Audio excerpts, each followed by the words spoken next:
ఓం శ్రీ మాత్రే నమః. అందరికీ నమస్కారం. ముందుగా ఈ వీడియోకి ఒక లైక్ కొట్టి ఓం శ్రీ మాత్రే నమః అని కామెంట్ చేయండి.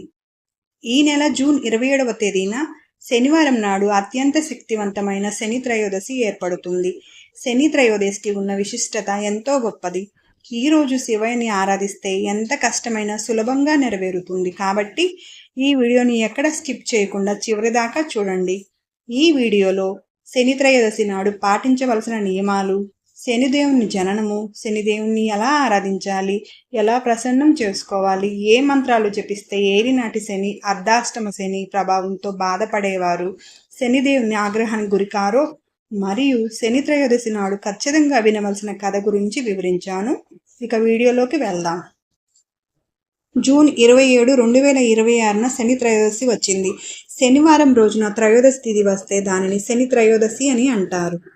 శని త్రయోదశి అనేది హిందూ సాంప్రదాయంలో శని భగవానుని అనుగ్రహాన్ని పొందేందుకు అత్యంత పవిత్రమైన రోజు.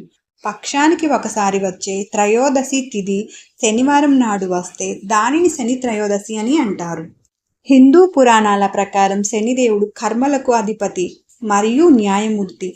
ఆయన ప్రతి ఒక్కరికి వారి వారి కర్మల ప్రకారం ఫలితాలను ప్రసాదిస్తాడు. హిందూ పురాణాలలో నవగ్రహాలలో ఒకరైన శని భగవానుడు కర్మఫలదాత మరియు న్యాయదేవత. మనిషి తన ఆలోచనలు, మాటలు, పనుల ఆధారంగా ఫలితాలను అనుభవిస్తారని, దానికి శనియే అధిపతి అని నమ్ముతారు. శనిదేవుడు సూర్యభగవానునికి మరియు ఛాయాదేవికి జన్మించాడు. అందుకే ఆయనకు ఛాయాపుత్రుడు అనే పేరు కూడా ఉంది.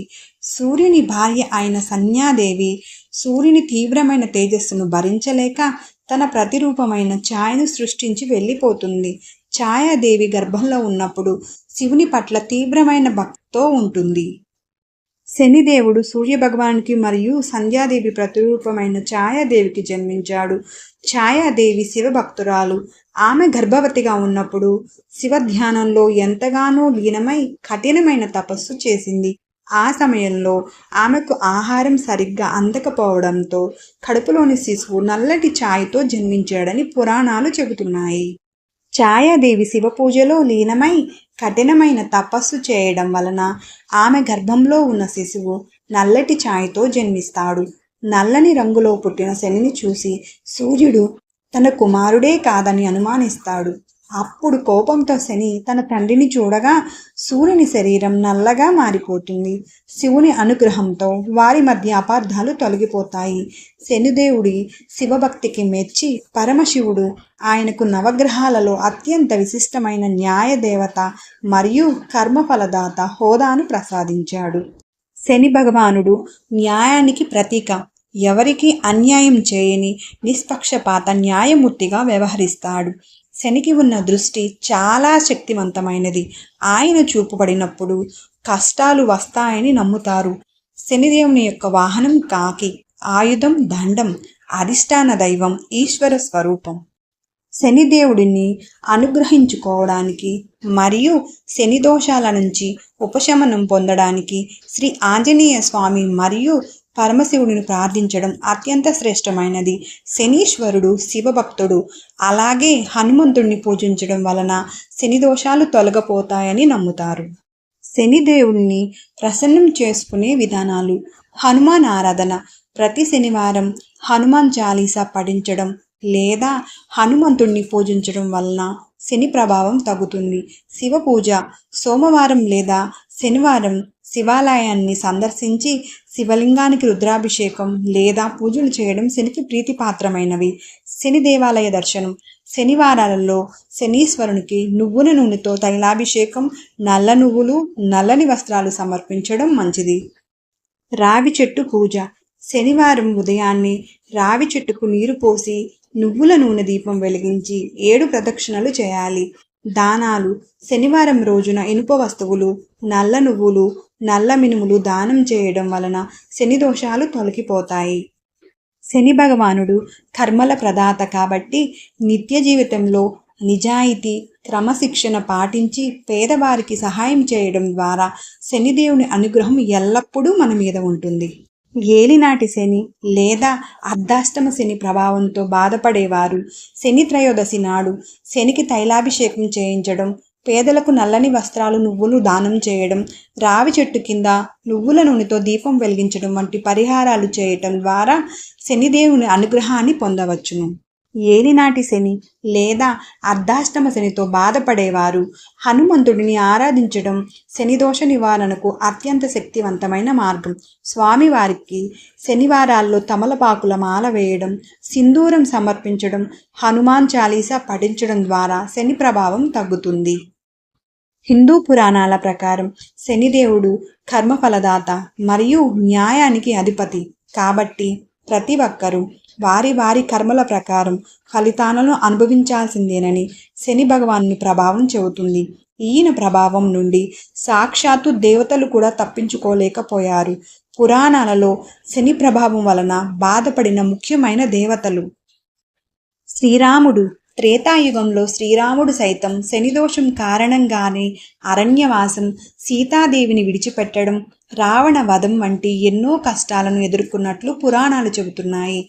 పాండవులు మహాభారతంలో పాండవులు తమ జీవితంలో ఎదుర్కొన్న అజ్ఞాతవాసం, వనవాసం, కురుక్షేత్ర యుద్ధం వంటి కష్టాలు శని ప్రభావం వల్లే సంభవించాయని నమ్ముతారు.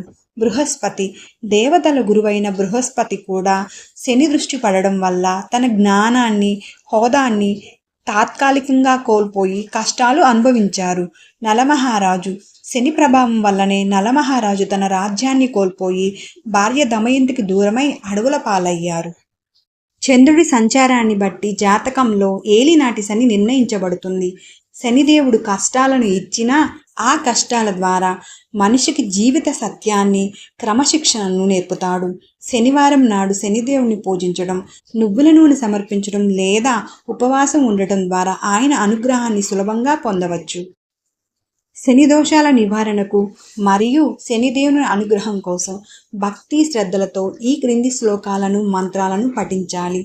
శని బీజ మంత్రం ఓం శం శనీశ్వరాయ నమః. రెండవ మంత్రం శని ప్రార్థనా శ్లోకం నీలాంజన సమాభాసం రవిపుత్రం యమాగ్రజం ఛాయా మార్తాండ సంభూతం తం నమామి శనైశ్చరం. మూడవది దశరథ కృత శని స్తోత్రం.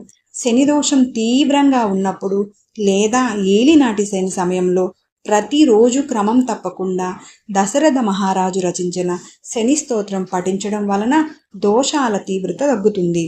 దశరథ కృత శని స్తోత్రాన్ని శ్రీరాముని తండ్రి అయిన దశరథ మహారాజు రచించారు. తన రాజ్యంలో కరువు కాటకాలు రాకుండా ప్రజలను శని దోషాల నుండి రక్షించడానికి ఆయన దీనిని రచించారు. శనిదేవుని అనుగ్రహం పొందేందుకు ఈ స్తోత్రం అత్యంత ప్రభావవంతమైనది. చివరిగా శివుడు శనిదేవుని కథ. పురాణ గాథ. ఒకానొక సందర్భంలో కైలాసానికి చేరుకున్న నారద మహర్షి శివుని ముందు శని భగవానుని ప్రభావం గురించి పొగడటం మొదలుపెట్టాడు. ఎంతటి వారైనా శని ప్రభావం, ఏలినాటి శని, అష్టమ శని తదితర దోషాల నుంచి తప్పించుకోలేరని చెప్పాడు. ఆ మాటలను విన్న శివుడికి పట్టుదల వచ్చి శని ప్రభావం ఎవరి మీద ఉన్నా లేకున్నా నా మీద మాత్రం పనిచేయదు అని అన్నాడు. నారదుడు యథాప్రకారం ఈ విషయాన్ని శనిదేవుని వద్దకు తీసుకువెళ్ళాడు. అప్పుడు శనిదేవుడు నా ప్రభావం నుంచి తప్పించుకోవడం ఎవరి తరమూ కాదు, ఇది సృష్టి ధర్మం. పరమశివుణ్ణి కూడా నేను వదిలిపెట్టను. ఫలానా సమయం లోపల శివుణ్ణి పట్టి పీడిస్తాను అని శపథం చేశాడు. శని శబ్దం గురించి విన్న శివుడు శని కంట పడకుండా ఉండేందుకు భూలోకానికి వచ్చి ఒక దండకారణ్యంలో రావి చెట్టు త్వరలో దాక్కున్నాడు. మరునాడు ఉదయం శివుడు కళ్ళు తెరిచేటప్పటికి శనిదేవుడు అక్కడ ప్రత్యక్షమయ్యాడు. అప్పుడు శివుడు ఏమైంది నీ శబ్దం అని ప్రశ్నించాడు. దానికి శనిదేవుడు చేతులు జోడించి నమస్కరించి, పరమేశ్వర, ముల్లోకాలకు అధిపతివైన మీరే నా ప్రభావం వల్ల దాగి చెట్టు త్వరలో తల దాచుకోవాల్సి వచ్చింది. అంటే నా ప్రభావం మీపైన కూడా పనిచేసింది కదా. సృష్టిలో ఎవరూ నా ప్రభావం నుండి తప్పించుకోలేరు అని నిరూపితమైంది అని బదులిచ్చాడు.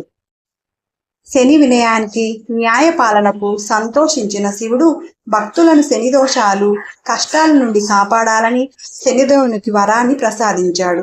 అప్పటి నుండి శని త్రయోదశి లేదా శనివారాలలో భక్తి శ్రద్ధలతో శని భగవాను కొలిస్తే సమస్త దోషాలు తొలగిపోయి శని అనుగ్రహం కలుగుతుందని విశ్వసిస్తారు. ఈ కథ శని త్రయోదశి నాడు విన్నవారు అన్ని సమస్త పాపాల నుండి విముక్తి పొందుతారు. ఓం నమః శివాయ.